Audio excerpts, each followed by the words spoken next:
Hey everybody, this is Diesu from Diesu Plays, and I totally realize it's been forever since I've made a video, and now I'm making more, so welcome back to the fun. One of the things I've been playing with lately is Minecraft, specifically since I got a new computer, Feed the Beast Infinity mod, and I'm just going to show you around a little bit from what I've been building. I'm going to give you the opening tour. Uh, this is going to be a lot of fun for you or interesting for you if you like Botania, because a lot of my stuff is in Botania. Most of my mod work has actually been based around, centered around Botania. So if you like it, or you want to learn some cool stuff that I've been working on, see some interesting things that I've managed to do and automate with Botania using that instead of other mods that most people use for automation, come join me. It'll be fun.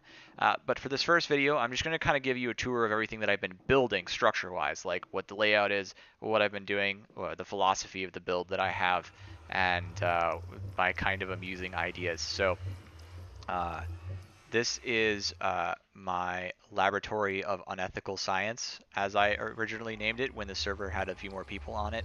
It is a private server that I've been playing with friends on, and it's a good time. So this is the first building I built. I have moved stuff in and out of this building a few times now, and most of it's going back out. I'm going to change this into a new thing. You can see my nether portal is there, uh, and that is my bedroom at this time. And this was originally stairs doing all sorts of weird carpenter's block stuff. Now that I built everything out of laboratory blocks and carpenter's blocks. Laboratory blocks are a nether quartz surrounded by stone. They can be chiseled. This is the third option in the chisel menu. So I do a lot of building and chiseling. Additionally, carpenter's blocks, if you don't use them or have never used them, are amazing. You can do so many great things, including if you shift right click with glowstone dust, you can make them lights and illuminate your room with them. That's what all these do. So it's quite the little structure. I'm really happy with it, and the design is really fun. My design idea was clean, modernistic lines, but sort of like I wanted to find a way to merge Gothic with like Gothic architecture with more modernistic, ultra-modern looks. So I think I've succeeded in some ways. I'll show you around. You can tell me what you think. This is one of the observation rooms I built. You can see the way I was doing my stairs was it was intended to be kind of weird. That is where I was going to move my bedroom. Now I don't know what I'm going to use it for because it's too small to do any big Botania automation projects, but it's still too pretty to tear down, so I don't know yet. So this is the top of the tower, at least the accessible portions of the tower. And you can see everything else. You can see it's pretty tall. All of this was built, the fundamental structure all the way down was built on the just above the cloud level. There's like clouds maybe like 2 or 3 blocks down if you're using full clouds. I've turned them off because it saves processing power and I like the way it looks. All of this slime, my idea here was I needed something cool to like be the power supply for all of my floating castle designs. And you can see my castle is actually way up in the air on this sweet tower. So this is the first thing I built. I built it before I had the ability to fly, before I had many resources, and it was like a primary project of mine. It took a long time, and a lot of work, and a couple of deaths. You know, it's fine. Now I can fly using this angel ring, and I'm really at the end game, and so I'm just kind of building stuff because I love it and it's fun. But you can see kind of like the outside structure has a lot of angularity to it in some parts. It's meant to be kind of smooth compared to most Minecraft structures. Uh, I think I succeeded when I said I wanted to do something sort of gothic. I've got sort of this spikiness to it, this sort of grand tower, while also being ultra modern with the colors and the glass and all that. These are luminizers.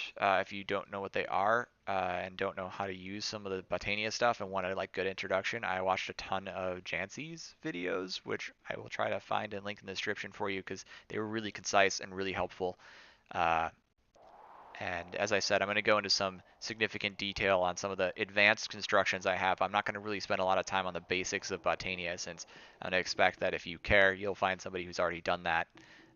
And a lot of it's really cool, so I recommend it. And indeed, I'm going to link somebody in the comments below. These I love. Black unstable cubes are a great decorative thing. You can see I continued the theme idea. These came in. This is the power supply causing all this to float. My unethical science works. Slime power is the best. This was my second structure. It was a much easier build. I had a jetpack at the time, which I occasionally could recharge at a friend's place, and it works quite well. This is the third thing that showed up, and it's been being worked on as a garden. The floating island thing comes from the shard of, I'm going to butcher this, Laputa, and it causes these islands to basically it'll take anything that's on the ground and shoot it up a bunch of blocks. And the more Gaia spheres you use on the shard, the bigger the area it can lift. I was going to build this like sheep wool consumption flower farm, and that's what these were for. I'm probably not going to bother with that anymore. These will probably turn into like cute little apartment complexes or something like that. Currently, this is my portal to the Twilight Forest because this is a garden, and that's a great place for it. You can see here I have a number of overgrowth seeds at this point that I've gotten thanks to the generosity of a mod to give me a stack of them because I really wanted some of these flowers just to be here. And they changed Botania so that you can't have them anymore without the overgrowth seeds, and you can't get the overgrowth seeds hardly at all. I found one ever, so I just asked. Um, so now I've got day blooms and hydrangeas just here producing mana, and they produce a pretty sizable amount of mana over the course of a day, so I like that. I have like 3 mana pools here, and they're just meant to kind of be decorative in a lot of ways because I don't really need the mana. This is my primary mana production. Um, I think this was damaged. I'll fix that. I don't know. I like I have these sort of like mechanical trees as like a design idea, and they're fun. And I've got a little garden place to hang out in. Now, one of the things that you need in order to have a functioning mod in Infinity is one of these smithies because there's so many useful tools like my Terra Steel hammer, which was interesting to figure out how to use. In case you wonder, Terra Steel hammers are made on a part builder and not in the forge. You can't melt the metal. And they do not use mana instead of damage. They just are really good. They're like, they have a ton of health. So this is where my mine is. And this is where I got a lot of my stone for my original build and along all my resources and stuff. And a lot of my smelting gets done in here. This is for steel making and all of that. So this is kind of my production system. Portals are made from portal gun. I got these really early on because I really wanted them because I had a flying thing up there and all of my resourcing was down here and moving between the two was hard. So I finally got a wither. I killed it. I got the star and I built portal gun, which allows me to come into my tower, which previously was in that tower, but now it's here. This is the hub of my Corporea network. You can see all the different things that I care about resource-wise that I'm using for automation right now, my Corporea index. And I've got a little bit of mana coming down from the top. This mana spreader gets stuck sometimes. Don't ask me why. But you can see I'm using hydrangeas just to produce a little mana inside here. This was for when I was originally developing this area, and I needed enough mana to kind of like get things going and have a mana supply on hand. I've well moved past that, so I just kind of let them fill up, and I don't care. But it looks really pretty if you just let them shoot. They fire really cool stuff. This is the top of my tower, at least in terms of where you can go for my second tower. And I'm going to go outside this in a second, but you can see I got a bunch of stuff everywhere. And you can see the other towers from here. You can even see that big structure we'll talk about in a second. I love that. I've been working on that for like 3 days now, 4 days maybe. This is meant to be the place where I can overlook everything and watch. I plan to build out that way a little bit more, but I'm not there yet. So I got some work to do. The nice thing about this angel ring, this is what's letting me fly, is it's basically creative mode, and it lets me fall without taking damage, which is very nice. It rains a lot, so I built a Teru Bozu. If you don't have a Teru Bozu and you have a lot of rain problems, get one. It reduces rain frequency and concentration, which is very nice. Everything's hooked up to a Corporea network in this entire building. The whole building is. That chest gets it down there. And it's quite nice. I do not have enough lights here sometimes, so I just use these Bellathorns instead to solve some of the problems, because like it's bright enough for me, but monsters can still spawn in a few places, and the drawback of having slime as your power supply is that slime spawns slimes, and they like to show up and be mean. So I solved that problem. This is one of my Corporea constructions. It is actually based on, though not identical to the one that is in the actual Botania website, and it was one of the first things I built as a major mechanation project to get me a lot of mana, and I love it, and I don't plan to tear it down anytime soon just because it's such a great little creation, though I don't really use it as primary mana generation. I don't have it plugged into anything anymore. It's just kind of operating in the background if I need it. Here's some of the other mods I started working on. I use the RF, the mana flux field to turn mana into RF. It's pretty efficient, and since I have so much mana stuff, it's like I might as well. Here's some of my factories. You can see I'm basically just burning charcoal and stone here, but I burn a lot of charcoal and stone. I don't know how much I have. I haven't run my factory in a day or two, but yeah, charcoal. The charcoal is real. This also, same thing. This is one of my earlier designs. It was pulling from this. I'll talk in detail about this in another video because I want to cover some of that stuff for, but this is just the first tour of all the stuff I've been working on. All of this fires mana from in there into this room, which was originally powering a forestry farm, and this is my primary mana production center. This is all getting moved. This is not going to stay here, but it is something that I like, sort of. The structure doesn't do it for me, so I'm going to probably tear it down and replace it with something else. And you can see everything's kind of crammed in here, so that's really where that's being built, or why that's being built over there.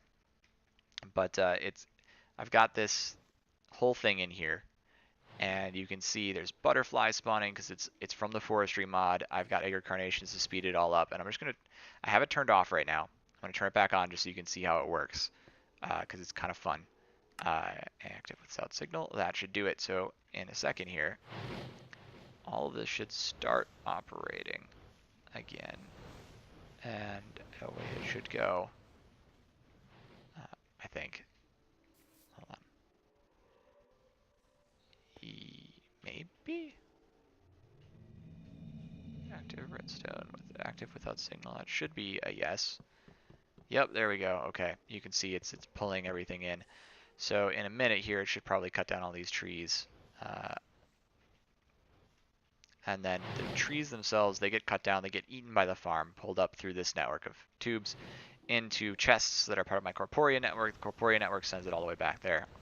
And it does its various machinations, but that's pretty cool. At the moment, it looks like it's trying to refresh a bunch of things and cut it all down, so it may take a bit to get going. I'll come back to this and see if everything's... Oh, see, there we go. You can see it's like chopped part of that tree down. So what it does is it'll tree capitate all the trees for us and start replanting. And it also will turn sand, it will farm the sand out and turn it back into the podzol, or the whatever it is that it uses. Pretty nice. I love it. That thing produces so much mana I can hardly contain it, so I'm going to go into detail on how you make it later. But holy cow. All my villagers are dead. This is very sad, but there's villagers everywhere, so I plan to get some immigrants and solve my problems. My village is to be modernized, but I have a really big castle to build first. So let me show you what I'm doing. This thing is not done, not even close, but I've been working very hard on it over a little while. It has actually been through an entire second design. This cube was previously a very large sphere, or not a sphere, but more of a cylinder. This whole thing looked very different. Like I had like a weird sort of like oblong cylindrical object here. I've got a picture of it. I'll try and dig out and show you guys. And this is the top of my tower. So just to give you a perspective, I wanted to have a place where I could move all my mod stuff into that would look pretty, because if I'm going to do a flower mod, it's going to be pretty, right? And I wanted to be able to move everything into this one place and have the whole thing be in one place and easy to maneuver around. So this is the top of the tower. This is the next level down. And I've got these little water features here that I kind of like, and they just sort of naturally fell there. This is the next level down from that on the tower on the inside. And here is one of the large areas that's going to be... how did you even get there? Ow. You jerk, I swear I'm going to kill you. Hold on a second. Hey, goodbye. This is also... I'm not sure exactly what I'm going to store here, but something. I'm looking forward to it. This is probably going to be covered up or just expanded so that it's not entirely open, but there's a lot of usable space. You can see this space is huge. This is where I'm going to do a lot of like different floors and have like all kinds of useful mods in here. And then this space. This is going to be a massive interior garden. I'm talking like huge functional garden because forestry and Botania and witchery and a couple other mods all have like these nature components to them. So I figure I can build this really cool garden in here and make it all very pretty and stuff, and then have the whole thing be producing me a ton of RF and a ton of mana and a ton of very functional stuff. So that's kind of my goal there with this interior structure. It's huge. It's like stupid huge. I'm actually not sure how large the cube is at this time, and I don't have my tape measure on me. It's somewhere, but it's very large. So that is everything I've been working on for the last little while. I hope you enjoyed the tour of my base. One of the things I'm proudest about is this diagonal structure. As you can see, the whole thing is built out of carpenter's blocks, which is really difficult. I had to do it all by hand because the enhanced building guide, which is a really great tool, if you've never used it, look it up, which can be used to basically you just stand there in front of it and bash it until it builds your structure for you. I even made a macro for my RMB, so I don't have to like even do anything. I just kind of right click and leave. um, it'll build whole cubes and structures for you, whatever. But this you can't do that with. So this structure took me a really long time, and I'm really proud of it. And I think it looks really cool. I think it's great to have a spacious interior structure that's actually on a proper diagonal in Minecraft. And it does cause me a bit of lag sometimes because diagonal blocks are apparently somewhat CPU expensive. But yeah, welcome to my place. I hope you enjoyed the tour. Uh, Look forward to a bunch of explanations on some of my complex Botania creations and what I'm planning to do next. Take care. Have a great day. Bye bye. Be well, etc.